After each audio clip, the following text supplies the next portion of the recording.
En Wall Street. Vamos ya a analizar esa apertura. Juan Enrique Cadiñanos, CEO de Admirals en España. Muy buenas tardes. ¿Qué tal? Muy buenas tardes. Bueno, sesión, tampoco quiero decir movidita, pero de momento no parece que tenga un tono claro. Ha empezado con caídas, ahora se ha dado la vuelta al minuto o a los 2 minutos. ¿Cómo crees que puede desarrollarse la sesión a lo largo del día? Bueno, por el momento podríamos hablar de volatilidad, que no creo que sea actualmente el concepto, quiero decir, lo que defina la sesión en la jornada de hoy. Lo que sí que la define, yo creo que bastante claro, es incertidumbre a la espera, ¿no?, de conocer nuevas referencias y sobre todo nuevas noticias por parte de la Reserva Federal tras esa ampliación, esa subida, en este caso reciente, de tipos por parte de Europa. Mucha especulación de nuevo de si la Reserva Federal va a unirse a esta tendencia o este camino, o si de alguna manera va a ser también un poco su hoja de ruta o su hoja a seguir.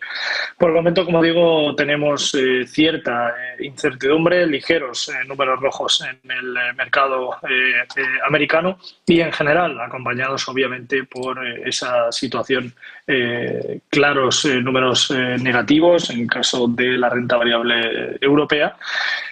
Y esperar a ver esas referencias. Vimos tras esa decisión de tipos la comparecencia de Lagarde en el mismo día y también en la jornada del viernes. Por lo tanto, yo creo que nos encontramos en un escenario a corto plazo igual, que decir, no cambia nada pese a esa subida de tipos, y a medio plazo o a largo plazo incluso peor, incluso todavía, ¿no? Porque volvemos a incidir otra vez lo que comentábamos la semana pasada. Subida de tipos es claramente negativo para el mercado, sobre todo tener un escenario de tipos muy alto durante mucho tiempo. Parece que tanto el Banco Central Europeo como la Reserva Federal no hacen alusión a esto y nos seguimos encontrando en un escenario muy complicado para el medio plazo, pero por el momento, en el corto plazo, patada para adelante y a seguir corriendo, a seguir dejando correr un poco el escenario actual, que, como digo, para el medio y largo plazo va a ser muy difícil de gestionar. Juan, el mercado está dando con esa herramienta de FedWatch Tool de CME un 99% de probabilidad de que pasado mañana tengamos una pausa en la subida de tipos de interés. Es verdad que la Fed ya lo hizo un mes, luego volvió a subir tipos otra vez, ahora parece que otra vez podría pausar. ¿Dónde podría estar realmente la chicha de esa reunión? Entiendo que en el discurso, pero no sé por dónde crees que podría tirar Powell con la retórica hacia el mercado. Sobre todo en el discurso, pero veremos sobre todo a la contestación o a la pregunta, en este caso la contestación que va a dar a la pregunta de si esto es una parada temporal o si va a ser una parada a medio plazo o si va a ser una parada definitiva. Nos consta que esta pregunta se va a hacer en la comparecencia y obviamente tendremos que esperar a ver cuál es la respuesta. No creo que sea muy políticamente incorrecto en la respuesta, quiero decir, será bastante protocolaria, pero como ya sabéis, siempre se le puede sacar muchos matices, ¿no?, a la respuesta concreta, y sobre todo hay que ver si ese parón o no, que obviamente no digo que se descarte con esto, ¿no?, la opción de que no haya una continuidad en la subida de tipos, no lo creo, pero es verdad que tampoco lo creía el otro día con respecto al Banco Central Europeo y hubo esa sorpresa, o bajo mi parecer, una sorpresa para mí.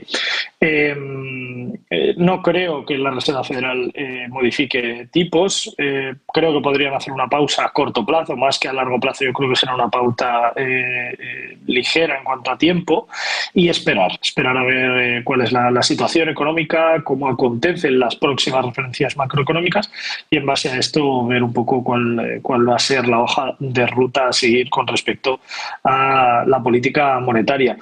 Me sigue pareciendo bastante descafeinado en el sentido de las medidas. Sin medidas no vamos a ningún sitio. Quiero decir, por mucho que hagamos una pausa prolongada en el tiempo de esa subida de tipos, yo creo que el escenario en el que nos encontramos para medio y largo plazo, tanto para Europa, que decíamos antes, como para Estados Unidos, es complicado y sobre todo muy necesario en cuanto a tomas de medidas adicionales que por el momento ni llegan ni tampoco se le esperan, sorprendentemente. Estaba intentando ver el dato en tiempo real de cómo ha abierto ARM, la compañía que salió a bolsa la semana pasada. De momento no lo estoy consiguiendo. Juan Enrique, te quería preguntar a ver si tienes datos, porque es verdad que estaba viendo antes que en preapertura estaba cayendo un poquito, en el entorno de los $60, pero no sé si ahora ya los ha perdido o no. Yo he visto una caída muy pequeñita. Pero en cualquier caso, es que ya estaría a punto de borrar toda la subida que lleva desde que marcó el primer precio en el entorno de los $58, si no voy mal encaminada. Creo que era ese el primer precio que marcó. Claro, hablábamos la semana pasada de toda la euforia que había en torno a ARM, pero parece que esa euforia ya se está apagando un poquito en cuestión de 2 días. Se está pagando sobre todo también porque en el proceso de OPV, quiero decir, en ese instante de salida, es verdad que nos encontramos en un escenario de demasiada captación de atención, por decirlo de algún modo, ¿no? Mucho inversor que considera que ARM va a ser una opción muy, muy válida y muy buena para el medio y para el largo plazo, entre los que me instalo. Quiero decir, yo creo que va a ser una alternativa interesante para tener en cartera muy prolongada en el tiempo, pero a corto plazo no va a estar exenta de la volatilidad en la que se encuentra el mercado actualmente, y sobre todo en un escenario, como digo, que va a ser muy, muy volátil en el sector al que pertenece, y sobre todo porque la llegada de clientes a ARM va a ser amplia. Por lo tanto, yo creo que el escenario puede ser difícil en cuanto a esa recuperación de precios, como digo, en el corto plazo, por esa volatilidad en la que se va a encontrar. Hablamos de una empresa con mucha liquidez. Obviamente la volatilidad no debería ser muy importante por liquidez, sino por afluencia de mercado, por interés de mercado. Una compañía que por números y que por capitalización va a ser muy protagonista en los mercados, sobre todo en las próximas sinergias, quiero decir, en los próximos movimientos. Y al final es importante que tengamos en cuenta al sector al que pertenece y la diversidad que va a tener dentro del mismo. Sobre todo porque hay muchas empresas que necesitan de los servicios, sobre todo el material que ARM puede distribuir. Por lo tanto, yo creo que la volatilidad va a estar ahí, sobre todo para el corto plazo, pero yo creo que para medio y largo plazo será una alternativa bastante interesante para tener en cartera en cuanto a una cartera diversificada, y sobre todo para tener muy, muy en cuenta en esa situación complicada que podemos tener de mercado en el medio plazo. Enrique Cadiñano, CEO de Admirals en España, muchísimas gracias como siempre, que pases muy buena tarde. Gracias a vosotros, un placer como siempre. Y hablábamos